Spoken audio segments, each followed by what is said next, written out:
Now in the 9th year of Zedekiah's reign, on the 10th day of the 10th month, Nebuchadnezzar, king of Babylon, came, he with all his army, against Jerusalem, and camped against it, and built siege works surrounding it. The city came under siege for nearly 2 years, until the 11th year of King Zedekiah. On the 9th day of the 4th month, the famine caused by the siege was severe in the city. There was no food for the people of the land.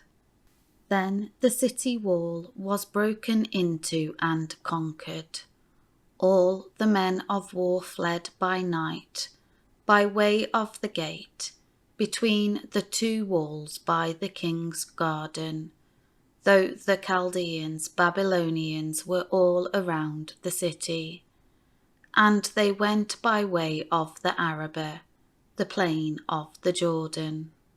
The army of the Chaldeans pursued the king and overtook him in the plains of Jericho. Then his entire army was dispersed from him. So they seized the king Zedekiah and brought him to the king of Babylon at Riblah on the Orontes river, and sentence was passed on him. They slaughtered the sons of Zedekiah before his eyes, then put out the eyes of Zedekiah, and bound him hand and foot with bronze fetters, and brought him to Babylon. On the 7th day of the 5th month, in the 19th year of King Nebuchadnezzar of Babylon, Nebuzaradan, captain of the bodyguard, a servant of the king of Babylon, came to Jerusalem. He burned the house, temple of the Lord, the king's house, and all the houses of Jerusalem. Every great house he burned down. All the army of the Chaldeans, Babylonians, who were with the captain of the bodyguard, tore down the walls around Jerusalem. Then Nebuzaradan, the captain of the bodyguard, deported into exile the rest of the people who were left in the city, and the deserters who had joined the king of Babylon, and the rest of the multitude. But the captain of the bodyguard left some of the unimportant and poorest people of the land to be vineyard workers and farmers. Now the Chaldeans, Babylonians, smashed the bronze pillars which were in the house of the Lord, and their bases, and the bronze sea large basin, which were in the house of the Lord, and carried the bronze to Babylon. They took away the pots, the shovels, the snuffers, the spoons, and all the bronze articles which were used in the temple service. The captain of the bodyguard also took away the firepans and basins, anything made of fine gold, and anything made of fine silver. The 2 pillars, the 1 sea large basin, and the bases which Solomon had made for the house of the Lord. The bronze of all these articles was incalculable. The height of the 1 pillar was 18 cubits, 27 feet, and a capital of bronze was on top of it. The height of the capital was 3 cubits, 4.5 feet. A network, lattice work, and pomegranates around the capital were all of bronze, and the second pillar had the same as these, with a network. The captain of the bodyguard took captive Sariah the chief priest, Zephaniah the second priest, and the 3 doorkeepers of the temple.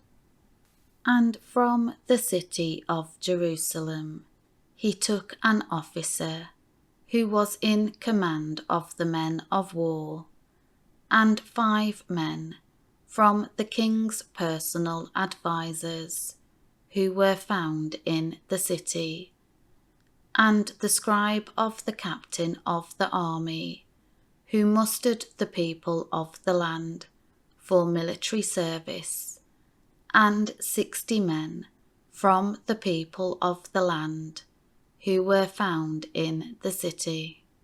Nebuzaradan, the captain of the bodyguard, took them and brought them to the king of Babylon at Riblah. Then the king of Babylon struck them down and killed them at Riblah in the land of Hamath, north of Damascus. So Judah was taken into exile from its land. Now over the people whom Nebuchadnezzar king of Babylon had left in the land of Judah, he appointed as governor Gedaliah the son of Ahikam, the son of Shaphan. When all the captains of the forces, they and their men, heard that the king of Babylon had appointed Gedaliah governor, they came with their men to Gedaliah at Mizpah, namely Ishmael the son of Nethaniah, and Johanan the son of Keri, and Sariah the son of Tahumeth the Netophathite, and Jezaniah the son of the Markathite. Gedaliah swore an oath to them and their men, and said to them, "Do not be afraid of the servants, officials of the Chaldeans. Live in the land and serve the king of Babylon, and it will be well with you." But in the 7th month, Ishmael the son of Nethaniah, the son of Elishama, of the royal family, who had a claim to be governor, came with 10 men, and struck and killed Gedaliah, and the Jews and the Chaldeans who were with him at Mizpah. Then all the people, both small and great, and the captains of the forces, set out and went to Egypt, for they were afraid of the Chaldeans, Babylonians. Now it came about in the 37th year of the exile of Jehoiachin, king of Judah, on the 27th day of the 12th month, that evil Merodach, king of Babylon, in the year that he became king, showed favour to Jehoiachin, king of Judah, and released him from prison. And he spoke kindly to him, and set his throne above the throne of the other kings of captive peoples, who were with him in Babylon. Jehoiachin changed his prison clothes for palace garments, and he dined regularly in the king's presence for the remainder of his life. And his allowance, a continual one, was given to him by the king Evil-Merodach, a portion every day, for the rest of his life.